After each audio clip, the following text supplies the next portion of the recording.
Great question, Bray.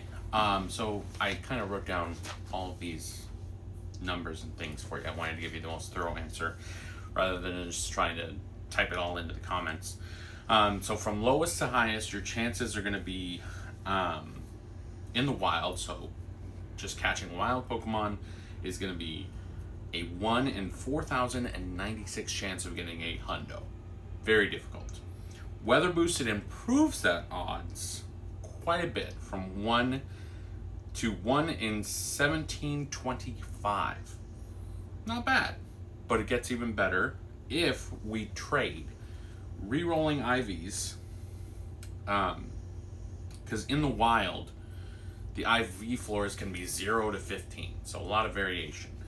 While with trading, the IV floors can vary on your friendship. So that's going to be, for good friends, it's 1 in 3375. For great friends, it's 1 in 2744. Old friend is 1 in 2197. And best friend is 1 in 1331. So that's the best odds so far. And so you can do 101 trades. So that's 100 regular trades and 1 special trade per day. So as you do more and more trades, variability and numbers would mean that your chances increase, but not necessarily. The next way is going to be kind of controversial. So purifying shadow Pokemon. When you're catching shadow Pokemon and you purify them, that's going to add 2 IV points to every single stat: attack, defense, and HP. But not quite always the most recommended way, just because you want to try and keep those Pokemon shadow for the most part, unless there's a specific Pokemon. Like some people like to purify their megas, because you can't mega evolve a shadow Pokemon, but regardless. But speaking on shadows, we've got shadow raids. So those IV floors are somewhat limited. So for non-legendary, the IV floor is 666. Kind of creepy, kind of funny, kind of ironic that they chose those. And then for legendary shadow Pokemon, it's going to be 777. So then for finding a hundo shadow non-legendary, it's going to be 1 in 1,000. While for legendary shadow Pokemon, it's going to be 1 in 729. So the odds just keep getting better and better. So let's keep going. So one of the top ways, and this is how I got that Miltank in the previous video, was going to be in raids, research, hatching eggs, and max battles. So I had gotten that Miltank from research that I had completed and then ran away from and added to my research stack. Feel free to ask further questions if you guys don't understand something. I'm happy to explain it. So all of these ways that you can encounter Pokemon in Pokemon Go, raids, research, eggs, and max battles, they all have an IV floor of 10, 10, 10.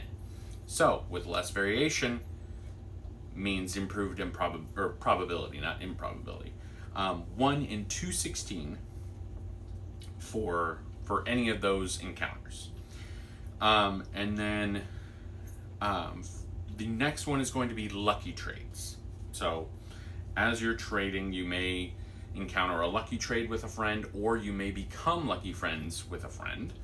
And so then with a lucky trade, the IV floor is 12, 12, 12. So that's going to be 1 in 64 chance. One of the best odds. And with these Sunday trade days that they've got coming up, where it's increased chances for lucky Pokemon or lucky trades, you definitely need to take advantage of that. And usually you have about a 5% chance of regular trades going lucky. So with these trade days, I think they're going to be increasing it to 10%. So just every little bit makes a difference, right?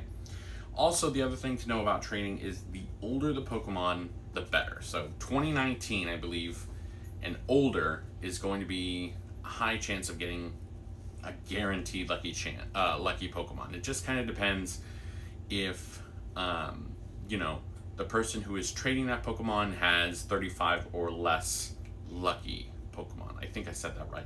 Please correct me if I'm wrong or I said it differently. The other and final way that is the highest chances that's not currently available in the game is Mighty Pokemon. Now, I didn't play during this event. It was like the Wild Area event, but they're going to have another event soon. The Safari event. I can't remember exactly what it's called, but catching what's called a Mighty Pokemon is a stronger Pokemon with higher IVs. And that IV floor for them is going to be 13, 13, 13. So that's a 1 in 27 odds, and that also gives you a higher chance as well to get a Shundo, which is the holy grail. So that's kind of like the one that's your best odds. But again, that's not available right now. So lucky trades, research, raids, eggs, and max battles. That's what I'm going to be focusing on as I'm trying to get 1 hundo per week. As far as Nundos, though, it's a little bit different. It's kind of the opposite, essentially, where your best chances are going to be wild, non-weather boosted Pokemon. Because again, that variation is 0 to 15, but again, the odds are really, really tough. So that's why Nundos are kind of the more rare compared to Hundos, actually. So hopefully that helped answer your question. Thanks for commenting on the video, and keep up the good work. Hopefully we can get you some more Hundos.